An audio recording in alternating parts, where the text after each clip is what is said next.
All you homeowners have unique needs. Some feel the need to leave up holiday decorations year-round. Others have the need to use their garage as practice space for their new metal band. And because each homeowner has unique needs, Geico helps you get the right coverage for your home and what's in it. That way, you get exactly what's right for you, even if your needs are unique. Get more with Geico. All you homeowners have unique needs. Some feel the need to paint their door a vibrant shade of blue. Others have the need to decorate their bathroom with fish, anchors, and other nautical items. And because each homeowner has unique needs, Geico helps you get the right coverage for your home and what's in it. That way, you get exactly what's right for you, even if your needs are unique. Get more with Geico.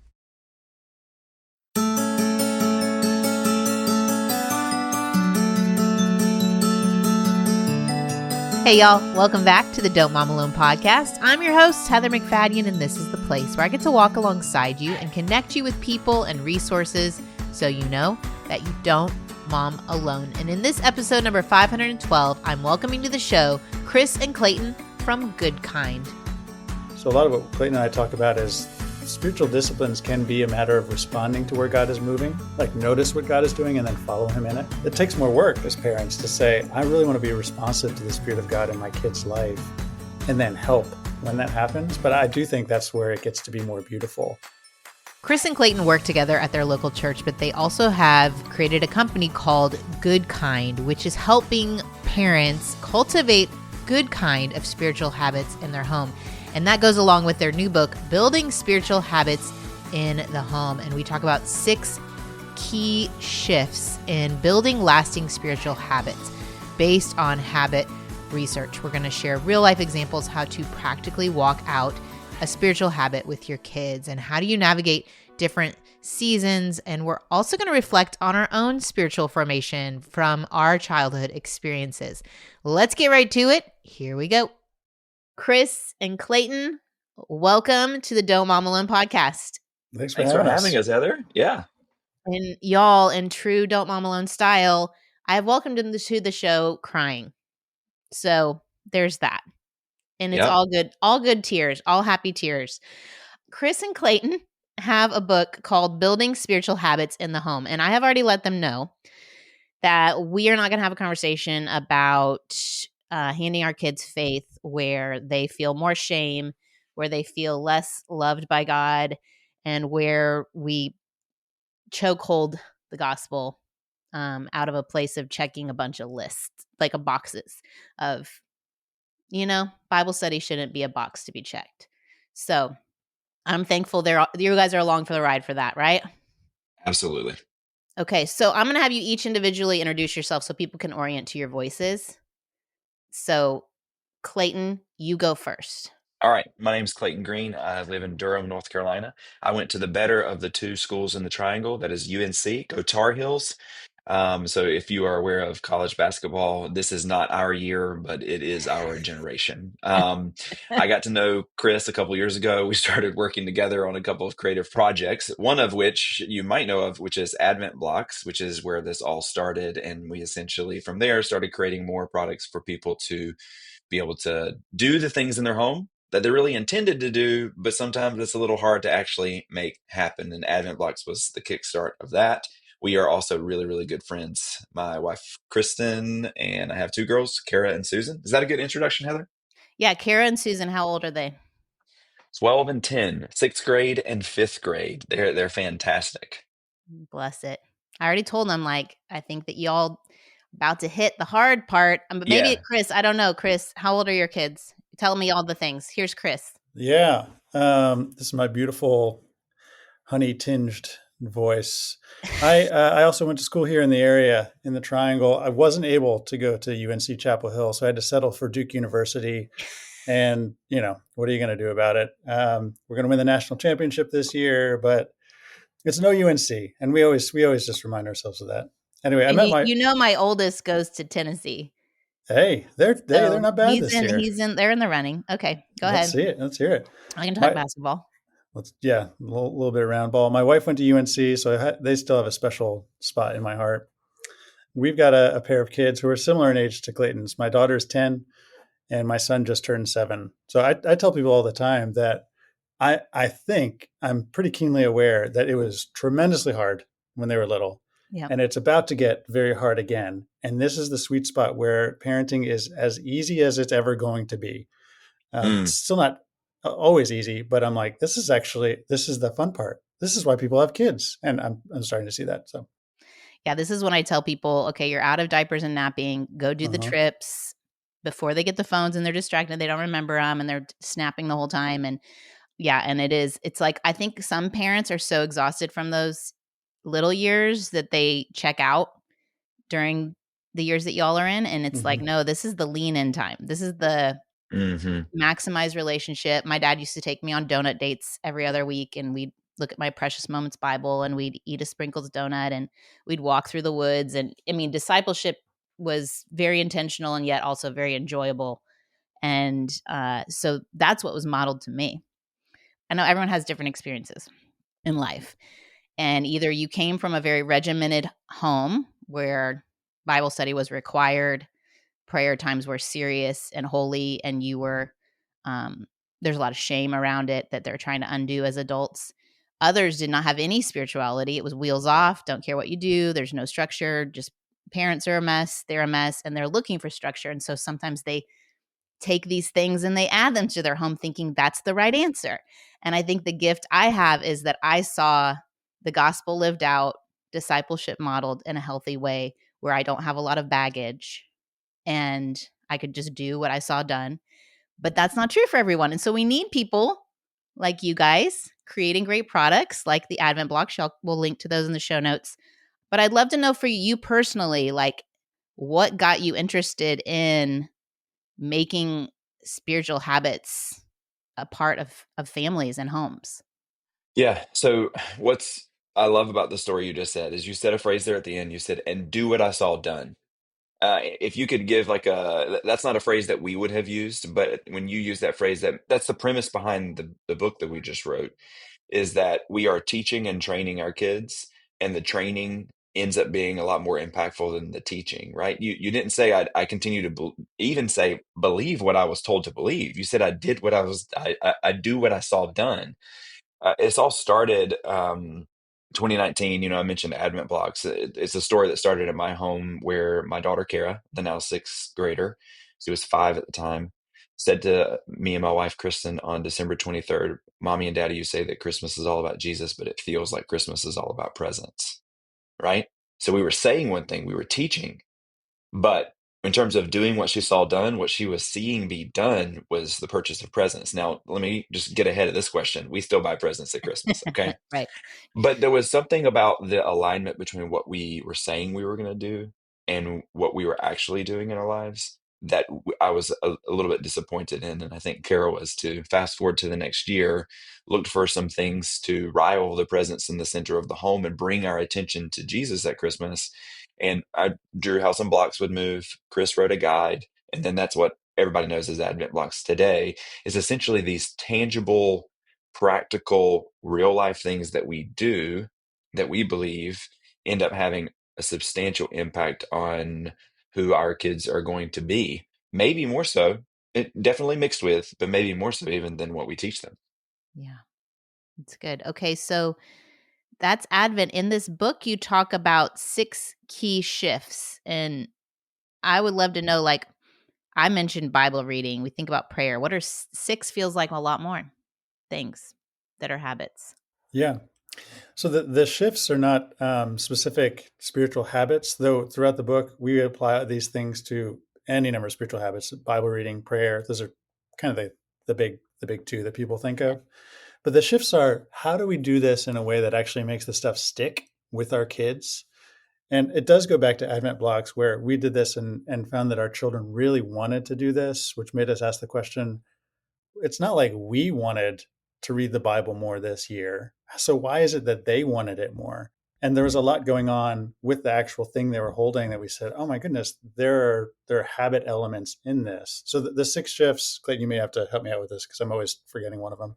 Yeah. These come from like habit scientists, atomic habits, and all these other books, like they're constantly saying this is how you change habits in your life. We're just trying to say it in a biblical sense. Make it easy, make it tangible is number two. Be intentional about your environment is number three. Do this journey with friends is number four. Make it Timing. playful. And then, yeah, you jumped in there. Thank you for interrupting. That's a good way to interrupt with timing, right? See? And then choose your timing. It's like the moo joke. Okay. Yeah. So The if interrupting you, cow. Yes. Okay. I love the Yep, interrupting cow. we got it. Okay. So so tell them one more time because I missed Sure. Make it easy. easy. Make it tangible. Yep. Choose your timing. Pick your place. Find your friends, and then make it playful. Okay. And none of those sound particularly spiritual, but what we've found is a lot of the obstacles we're encountering when we're trying to do spiritual habits with our kids are not a matter of the heart. There could be heart issues going on. They're just eminently practical, that we don't have the right thing in the right place, or we've started at the wrong time, or what, our kid's 6 years old and we're reading a passage that's way too long and is boring. And Yeah. it's like, no, it needs to be more playful. That if you incorporate some of those shifts, you do all six, you'll find yourself having a lot more traction with something that you already want to do. And even getting the spot where your kid's like, hey, this was cool. Can we do that again? That's the basic premise. That the experience of it being all of those things, no matter whether you're playing a game or you're talking about God, it's the experience of that connection and how it feels makes them want more. 100%. Yeah, absolutely, absolutely. I mean, that when you look at habits, it is being consistent with a habit and almost feeling the momentum of that consistency. A lot of times is what ends up bringing you back. It's the connection, it's the benefit of doing something, and so doing it more regularly ends up being very powerful in wanting to come back and do it over and over again. But to get back to what you were saying before, the book is written for families, but I would say it also is written for individuals, or to put it in the family context, it is written for the parent. You don't have to be a parent to read the book, but the parent being more consistent in their Bible reading is probably the number one thing that will increase the likelihood of the kid having a consistent engagement with Bible reading as well, because of how that modeling ends up working. And so those steps or tricks can actually help grown-ups be consistent as well. But it also can help the whole family be consistent if you're trying to start some kind of spiritual habit. My favorite example of what Chris is talking about is timing. So there's a book called When: The Scientific Secrets of Perfect Timing by Daniel Pink. And there's a lot of fantastic things in there. For example, like the circadian rhythm that someone has in a day. You have a peak of energy in the morning, you have a trough in the afternoon, you have a peak of energy at night. Almost everyone is exactly like this, regardless of if you are a morning person or if you're a night owl. It's just when the peak starts and when the trough is. And we kind of start looking at that and say, well, this really matters, because if you're trying to read your Bible at 2 or 3 in the afternoon and you fall asleep, that has more to do with your circadian rhythms than it does your intention to know God. Now, we're talking about this, and Chris points out to me, yeah, because we didn't make the hours and the seconds in the day. God just made evening and morning. So when Daniel Pink sees this circadian rhythm where it's peak, trough, peak, we actually see as well, that's how God designed us, evening and morning, evening and morning. That's how he created our rhythms in order to function in a day. And Daniel Pink is just highlighting that, and we can learn from that, and that can inform when or where or what we remind ourselves in terms of all of our spiritual habits. When I think those that grew up in the church and were told you got to have a morning quiet time, that phrase, you got to have a Yep. morning quiet time. And then there's been pushback, and even my generation of like, well, why does it have to be in the morning? I think that your circadian rhythm timing example is exactly like, some of these things are not, it's like Leviticus, the hygiene laws. It's like, it's good to keep them because it's going to keep you alive longer. It's good to maybe keep this rhythm in the timing that perhaps we see Jesus modeled, although he was praying it all the time, is that it's like, this is for your best. Like, this is how you're wired. Like, this is going to start your day off well and have you something to meditate on all day. Like, it's not because it's a law to keep to earn God's love. What if we saw it as like, this is a time to be kept to connect with the God of the universe so that I'm reminded that I'm loved throughout the day? Yeah. like that little bit of a shift of pushing back on, I think that's really helpful. That circadian rhythm was helpful for me when I'm talking to people about it. Yeah. I was talking with a guy. I mean, this stuff can shift throughout your life too. Right. I remember True. the guy at our church, and he was like, I used to read the Bible really consistently, and now I just don't. And you want to know what was wrong with him. And I was Mm, like, well, tell me more about that. And it was as simple as this. When he was in college, he would read the Bible after his roommate had gone to bed, and it was the last thing he did to close the night, and he felt like it worked out well. He's not in college anymore, and it's hard for him to stay up. And so he was trying to do the same thing at the same time, and he found himself falling asleep. yeah. And I was like, look, there might be some spiritual things going on here. However, might I suggest you're just sleepy, and that's the problem. So let's You're try this in the human. morning. Yeah. And so, season to season, that stuff can change, and you have some flexibility and grace Yeah, to it. and it's vice versa as well. Like Heather, what you're saying, I completely agree about starting your day, and I think there's a biblical basis for that. But if you have a teenager, I'm imagining, right? Because I'm not there yet. But like, Yeah.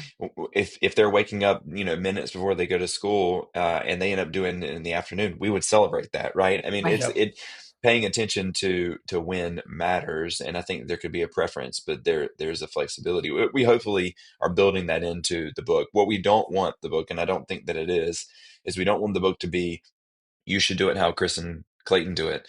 Hopefully Yeah. hopefully the book is here are some tips and tricks on how you can make modifications to what you're doing so that you can be successful in it. You don't have to do it the way we do it. And hopefully we've Yeah. written it that way.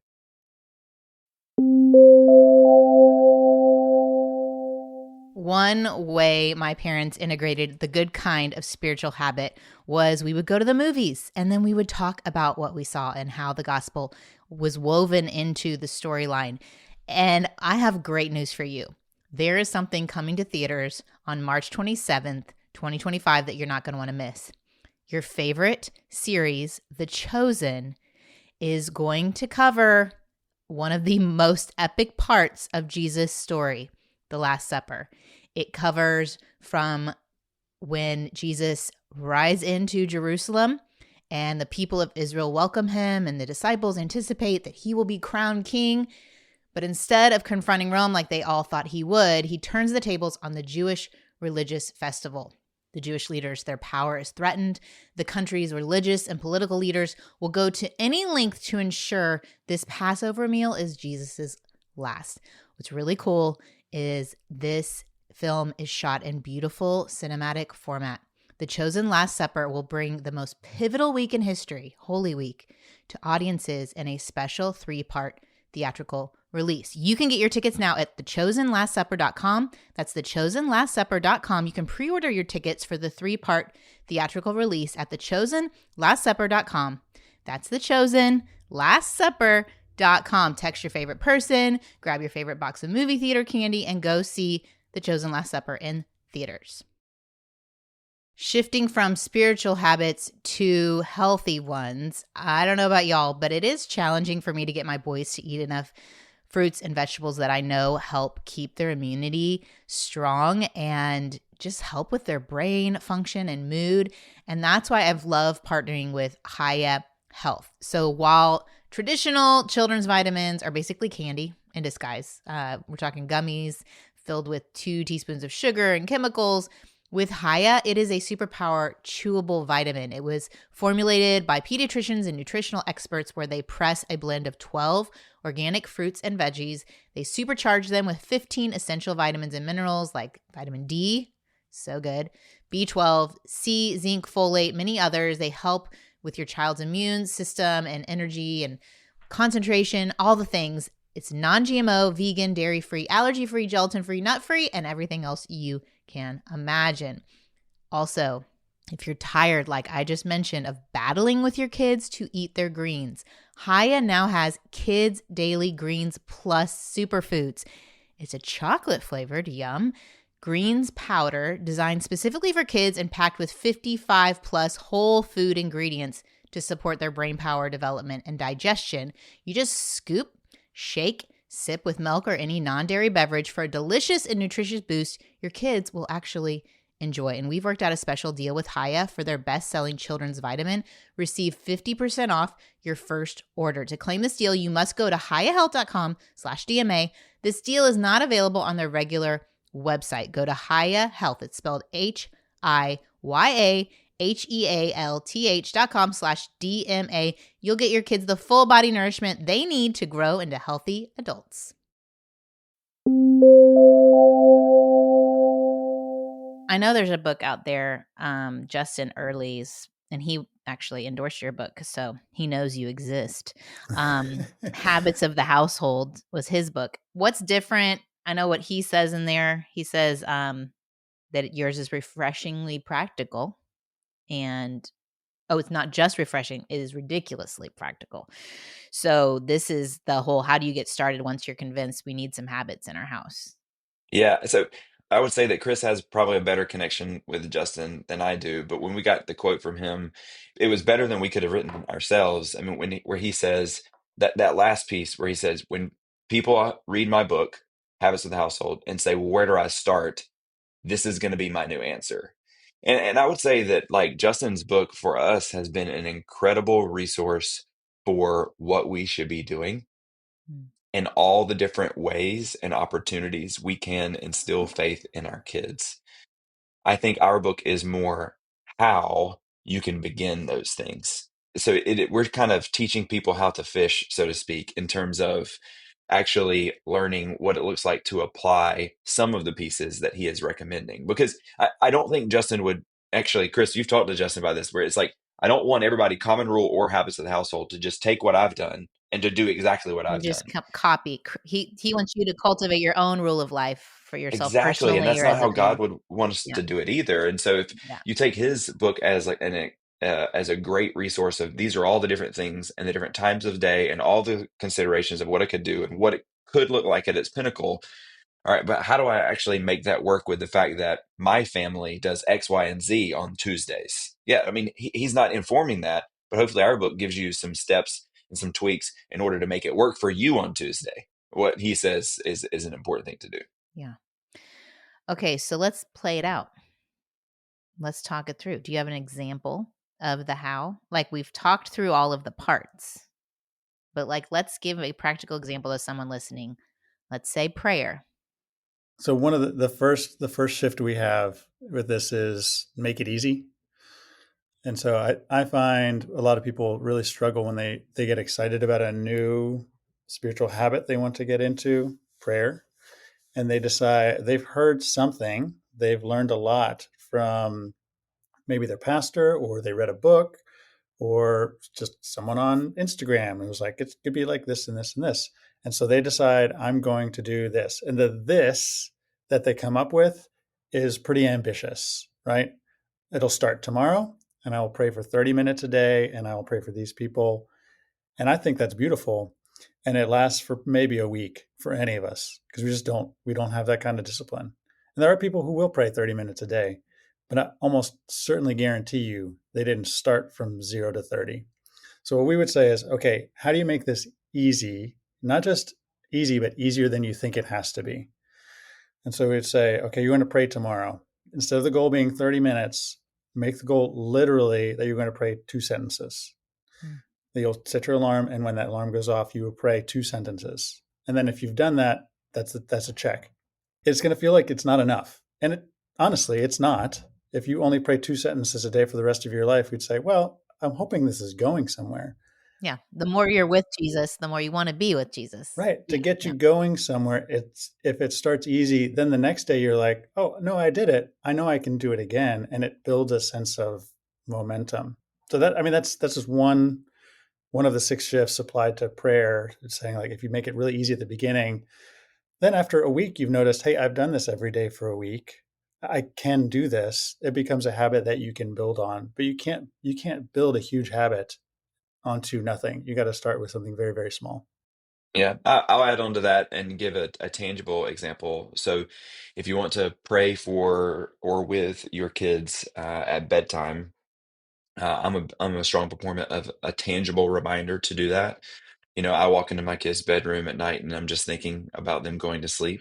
And so I'm just, I'm almost trapping them there. down. Yes, yeah, Yeah, hold them down and put a yeah. pillow over their head, and, put their pillow exactly how they want it, and all that kind of You're stuff. like, yeah, Chris's face. You Why are you said putting put the a pillow pillow over what? Okay, put the pillow behind their head. Got it. behind their That's head? Behind their fair. head. Yes, Yep. absolutely. Uh-huh. Got it. Um, It you could take a kneeling pad, or it could be as simple as the what do you call the thing outside of the shower that you like step on? It's Oh, the like a bath mat. mat?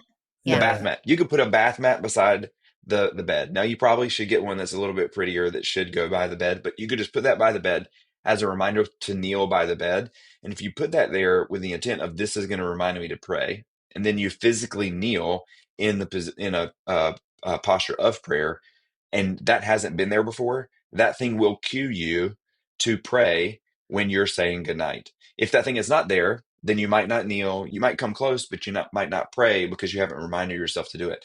So that tangible item is both very practical because it'll help your knees not hurt when you kneel, right? And it also helps you do what you're doing because it's putting you in a posture of prayer. So when we say make it tangible, tangible items can remind us in the same way that like putting your tennis shoes by the door or putting the dumbbells, in your closet and you want to use them every day. It's putting that in the right place can remind you to do something that you intended to do that you might forget in kind of the heat of the moment. So that would be a way that you would do the tangible step applied to prayer with kids at night. So in your book, are you giving like just brainstorming ideas with the reader on like what that would look like for them so that they can come up with the thing? Yeah, that would absolutely be the intent. Chris does an amazing job. I'll talk about him since he's here and he can hear me. Um, he does an amazing job of taking the bits that we learn from habit science, the incredibly practical things, and actually also showing you very beautifully how God has designed us in this way. And so, it reads with there are stories, there are Bible examples, there's scripture, and they're also just incredibly practical. Here, do these steps, 1, 2, 3.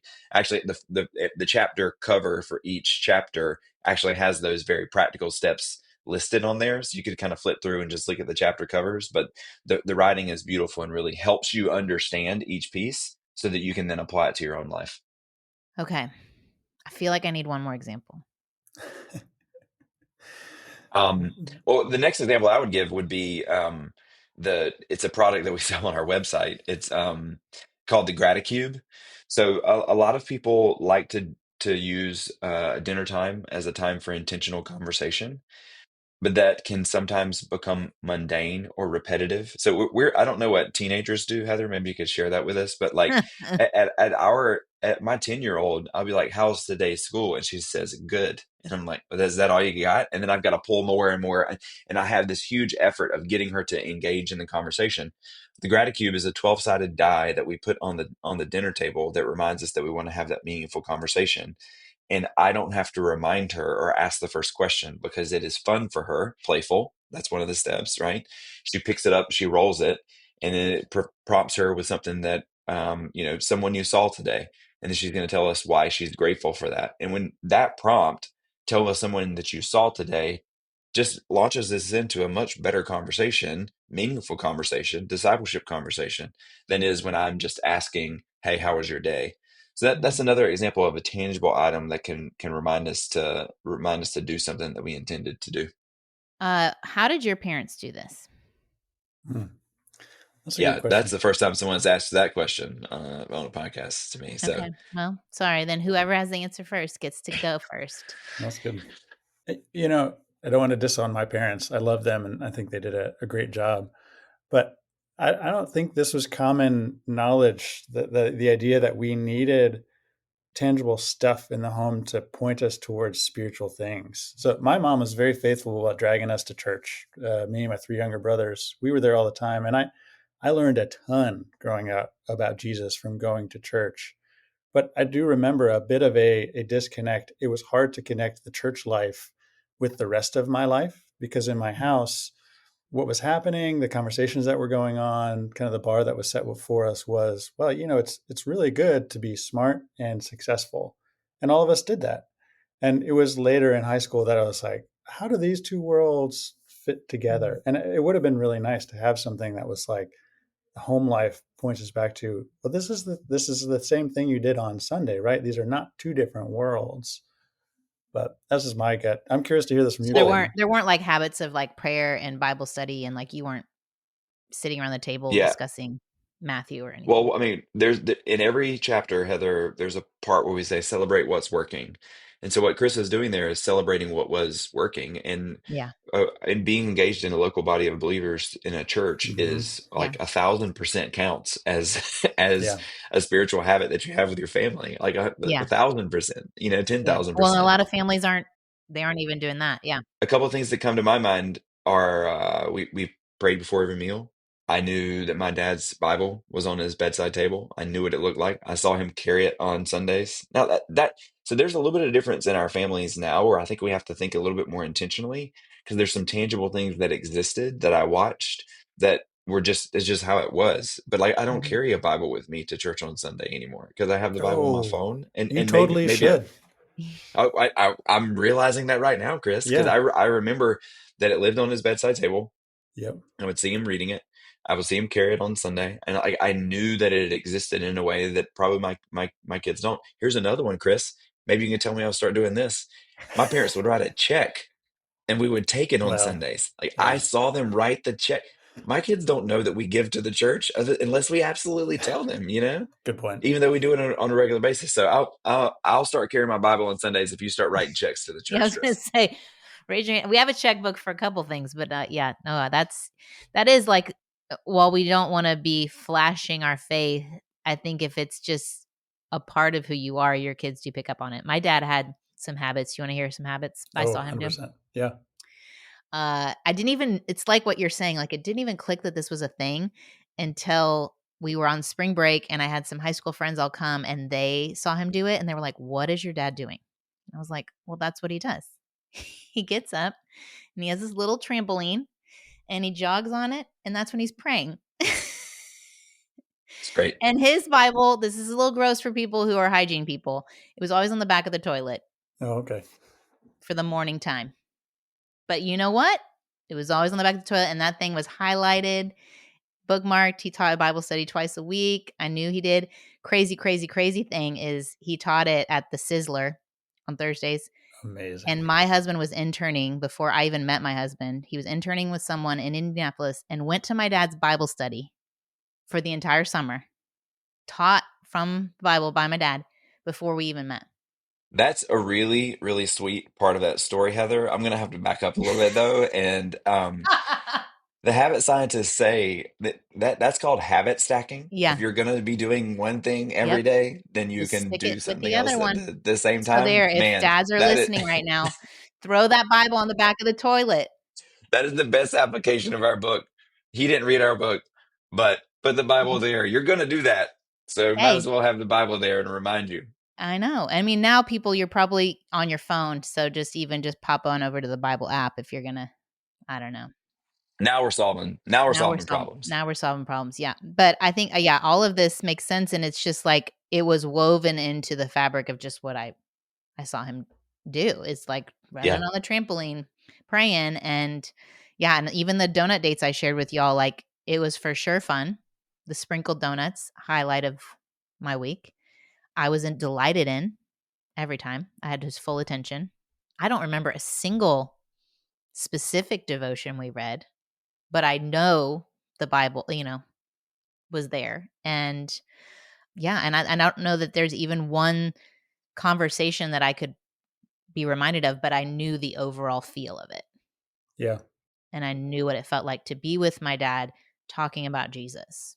One thing, Heather, Clayton and I are both in ministry. And so Mm, we actually find that we don't want our kids to grow up kind of begrudging yep. the church Yep. and kind of being jealous of the church's pull of us away from them, Yep. which sounds like there's a lot of what you're hitting on there, this idea that like, what did I love about those moments? I wasn't thinking, how great of him to disciple me in the way of Jesus, which is what he wanted. And that's great. But you were thinking one-on-one time with dad. How Yeah. cool is that?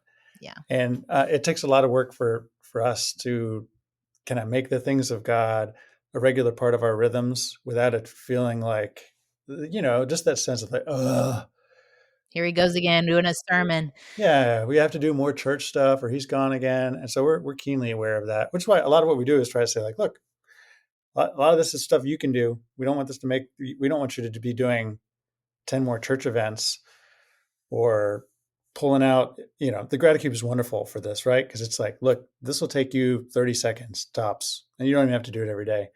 Compare that with, I'm going to do a family devotional at dinner with my kids. They're going to sit through these 8 questions, whether they like it or not. It's like, I don't know. This sounds like a recipe for them very much not liking that for a very Yeah. long time. And I had John Piper's son on here, and he said, if you are a pastor, please do not do family devotions. Wow. So there's your source right there. Just for pastors, because they get. I think that it's too much. It's like you're saying, it's a very tricky balance. And I think there is so much pressure. yeah. Like they already know where we stand. This is what we do a lot of the times. I don't want my kids to feel like, well, I'm a pastor, so you better read this Bible book by this Friday. You better get baptized on my timeline. And so a little bit more of like, the tough thing is you can't just be disengaged. So a lot of what Clayton and I talk about is spiritual disciplines can be a matter of responding to where God is moving, like notice what God is doing and then follow him in it. It takes more work as parents to say, I really want to be responsive to the Spirit of God in my kid's life and then help when that happens. But I do think that's where it gets to be more beautiful, which only comes through a ton of time and really being present with them.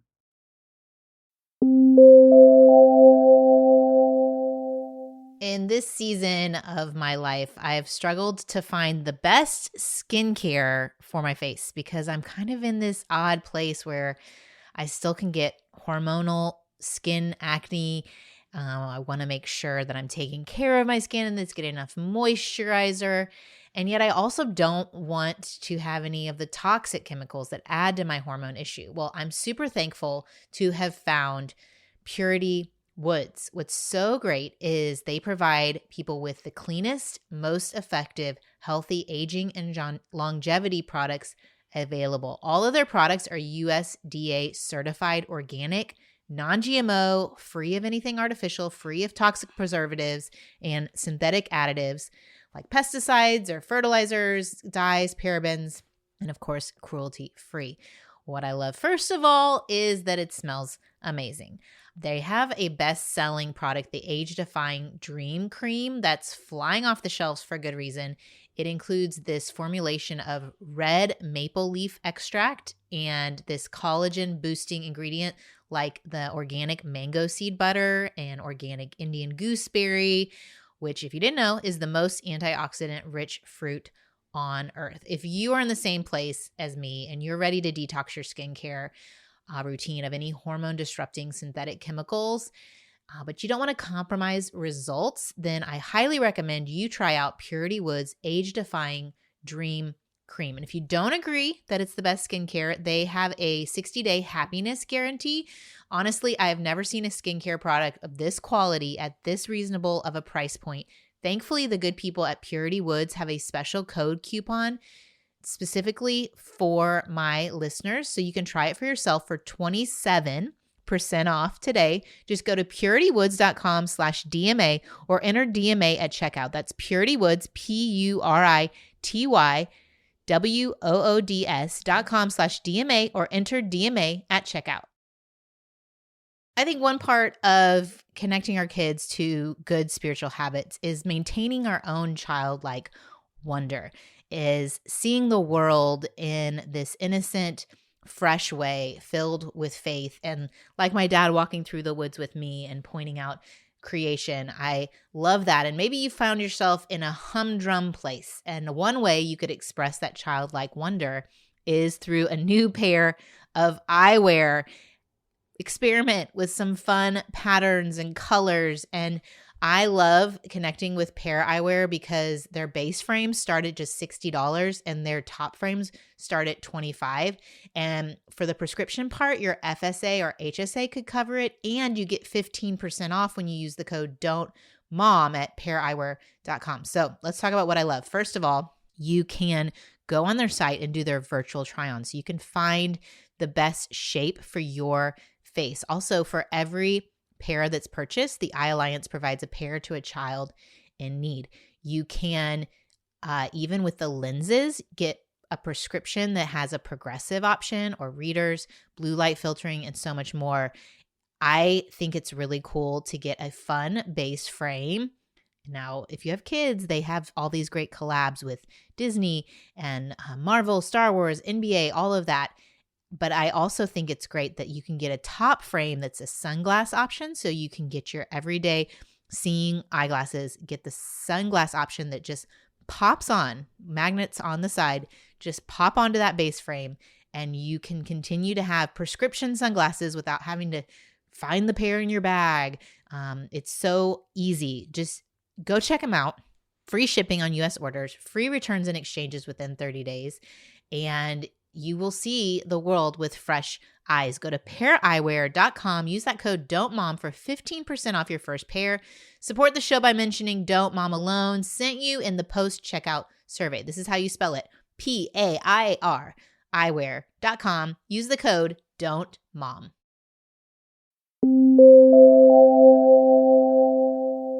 Can you think of the most fun you've had with your kids where it was around a spiritual habit? I mean, anytime I've gone to the VBS last day and there's singing and hand motions, it's very hard. I mean, I'm sure there's some other things that I could think about there, but like I think, worship with hand motions should make a comeback in Sunday mornings, whether or not kids are there or not. I mean, I think that we're bringing that playful aspect into it. It adds to memory, it adds to fun. So that's absolutely a riot. Are you serving? Are you in charge of the implementation? Are you? Not the last 2 years. I might be helping with games this year. We'll see what happens. I don't know if my number's been called. Okay. Your Need a number's been called. special place in heaven for the VBS workers. This summer, well, since you're calling out places in heaven, I just want credit ahead of time. I'm going to middle school camp this summer. Oh. So I'm spending a week of my life. I'm going to be in a cabin with some middle school boys. It's going to smell funky, but I'm doing it for You're Jesus. going to get a lot of brain rot talk. I'm just going to warn you. I'm Skibbity sure. toilet, Ohio. Yeah. As long as they get their Bible, it's fine. We need a brain rot Bible version. Skibbity not toilet. sure. I don't even know what we could translate. When my boys found there was some translation that my husband showed them in the Bible, and one of my boys pulled it up at church, and that was real neat. It was, I think Like they the were Gen so Z familiar. Bible? Yeah, they were familiar with the Bible enough, and then they pulled this version up, which I can't think of right now, and it was like all of a sudden so funny, so funny. Yeah. No, I thought it was interesting. We would go to family camp every summer, and my husband would get very motivated to implement spiritual habits, and then they did not happen. So what do you do if you're the wife listening and you are on board, but you do not have a husband who's implementing? Do you just go forth as the implementer? Clayton's face. It's a hard question. Yeah. Yes. It would be my answer to that question. I was trying to parlay it into a way to tell them to buy our book and read the chapter headings because Don't be like that. or listen to our podcast. That might be easier. No, legitimately, Chris. Though, like there's this. Might have to help me with the quote, or at least make sure we get the intent of it right. Atomic Habits. James Clear says a lot of times what looks like lack of intention is actually lack of clarity. Is that close enough? Mm-hmm. Okay, Yeah, so motivation is what he says. What we think is a lack of motivation is really a lack of clarity. Yeah. So it may not be that they don't want it. It's just they don't know what to do. They don't know precisely what to do, or they don't know how to start it easy enough to actually succeed. And there's a decent amount of pressure, whether it be the church or their home or family or whatever, to like do things and do them the right way. And like, I think we have to give ourselves an amount of forgiveness of not having to do it exactly how the person at camp said we were supposed to do it. Right. And that's what we want to provide for people is a way and some tricks and some forgiveness to be able to get in there and figure out what that looks like. Because hey, donuts and intentional time and a walk through the woods is fantastic. Driving to soccer practice and the conversations we have there, I think will be what my girls will remember more because I don't do the donut, and I'm very encouraged by what your dad did with you and the donuts and the Precious Moments Bible and the walk through the woods. I think it's great. I think my girls will remember me coaching their soccer games, the conversations that we had to and from practice to soccer, and I think that fathers to see those as opportunities in order as well, in order for discipleship and spiritual habits to be instilled in our children. It doesn't always have to look precisely how the pastor or the influencer says that it's supposed to. Mhm. There's a big difference, I think, Heather, between a spouse that is not thrilled about the new habits because it's new and they're just like, wait, they're just a little reluctant, but they're still believers that want to see their kids thrive in Jesus. Yeah. That's one obstacle. And that's fundamentally different than you're married to somebody who's not following Jesus and doesn't like Christianity. Absolutely. That's a lot harder. Yeah, and I have those yeah, those they're listening right now for sure, Yeah. and I think that that is a tricky ba you know, choosing to go to church when your spouse is not choosing to Hmm. go to church and your kids are saying, "Well, if dad's staying home, why can't Why I stay can't home?" I? Yeah. Mhm. So, Yeah. do you think that this book would help that person or Yeah, it would. The application, they would need to do some work to say, how can I do this without the support of my spouse? How can I do this in a way that's not, and particularly like really sticking it to them? You don't want this to be Mhm, done at your husband or at your wife, as if to say, look how we're doing good things and you're a bad person. mhm, But the book is laced with grace. And there's just so many small steps that people can take that I really think it's possible for, say, a wife whose husband is not part of the faith, they could take this and say, oh, you know what? I could still do these things with my kids. It's not going to aggravate my husband. And if he sees it, the best he'll do is shrug and say, oh, they're doing their religious thing. And it's not where you want them to be. But we think like that's a win to find something that's like, no, I can sustainably do this with my kids without turning the whole home upside down. mhm. The book will help with that. Have you gotten feedback from anyone who has teenagers who, like, because even, like, the car ride example. Hmm. Yeah, that's trickier. The normal development of them individuating and, like, wanting less and less to do with you. Yeah. Like, do you see or have you heard that it's been this building? Like, so if you have young kids, maybe get started now, and then it's like, "Okay, well, in these teen years, we kinda have to let them choose it," or are you still not forcing the habits, but cultivating a space for the habits even if the kids are pulling away? Does that question make sense? 100%. Okay. My oldest kid is 10, so not quite where you're describing it, but I'm already recognizing that the things we did because mom and dad say this is what happens and you don't have a choice in it, that's shifting, and she's Mhm. getting more and more responsibility as well as freedom in her life. So when she was 5, she would read what I read to her or what I gave to her, and that's Right. it. Now she's got some choice to pick certain books and leave others aside. And it's hard for me not to be like, no, you've got to read this. No, you got to do. And so I'm trying to be a little bit more hands off. And admittedly, it is not easy for me. So I think the teenage years are going to be a struggle because of that. So, yeah, in many ways, shifting from like guide and coach to friend is part of what's happening. I'm told is what's happening during the teen years, and so the way you influence has to change. But the main feedback we get from other folks with parents of teens when they read our stuff is, "Oh, I love this so much. Wish I had had it when my kids were 5." You should write something to parents of teens because they recognize we don't quite get the experience of what it's like to have a 16-year-old around because we're not living it yet. Yeah. I'm not sure how we could offer that very tangible advice just Just yet, yet. other than saying, So "Hey, hold on. there are other people who have written well on this. I'm not going to pretend that I get the experience of a high school parent." Well, and I think the goal would be that like, a habit is a habit. I mean, I know my boy's classical Christian school is all about the habit forming, Yeah, and yeah, but it's like a habit is when it's in there, that's the goal, is that it feels odd not to do it. It yeah, feels wrong not to have it be a part of your life. And like I told you all, like, just getting feedback from my college kid who was a lot pushing back on things in high school is now going finding them again. And I think he's in an environment where he's not in a Christian school. It's not getting shoved down his throat at yeah, every corner. He has to go out and choose it because he's going out and choosing it because it feels odd to not have it be a part of his life. Yeah, yeah, absolutely. And I was just going to add, it definitely is a foundational thing, or at least that's the theory that we're taking. As you build it in, and it becomes that type of habit. I would say modeling. is the one piece of feedback that I've gotten from a friend with teenagers, is that the being more consistent yourself is what their strategy is at this point. I will continue to be consistent in this, even if they are not, in modeling what my worldview is and how I am approaching living the life that I have.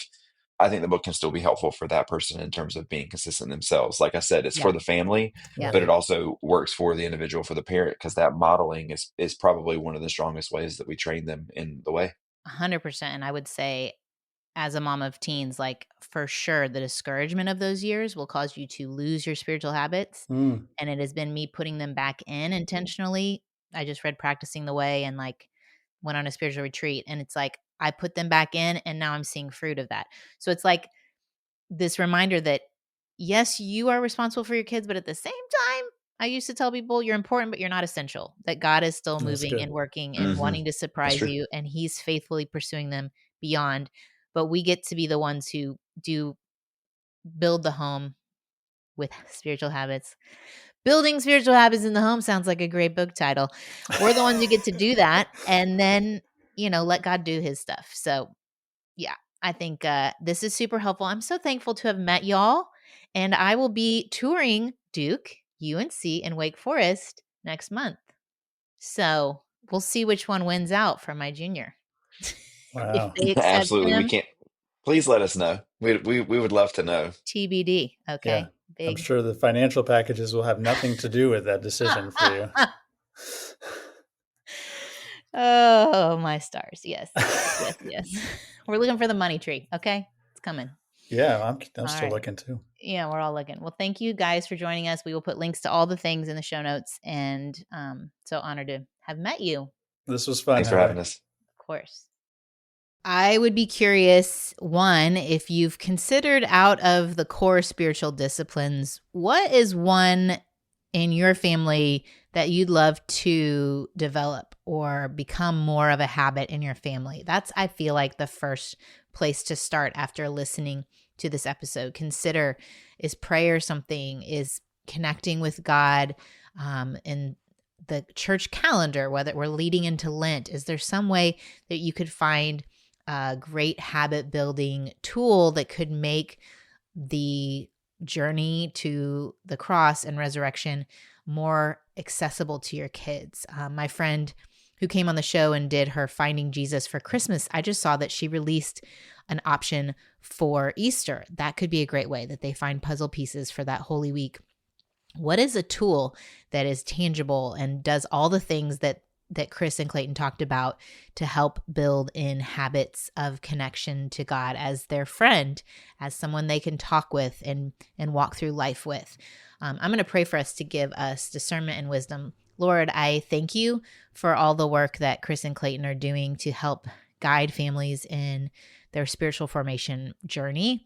I pray, Lord, that you would give us supernatural insight and wisdom on what that looks like in our homes, how we can foster these natural habits in our own life and model them for our kids, and so they can grow into adults who continue to seek you and lean on you and surrender to your plan over their own. I just pray that you would open our eyes and ears to hear what you have for us, and whether that's more time of solitude or practicing rest, or it's more fun. Lord, I pray that you would help us know that for our unique family situation. In Jesus' name, amen. Okay, thanks, y'all. I'll see you back here next week. We're going to talk about anger, and it's a great conversation with Andrea from Raising Emotionally Healthy Legacy. So meet me back here next week. Bye. I hope you enjoyed this episode of the Don't Mom Alone podcast. If you're wanting to connect with more people and more resources to help remind you that you're not alone, head over to don'tmomalone.com. That's where you'll also find show notes with any links mentioned by our guests.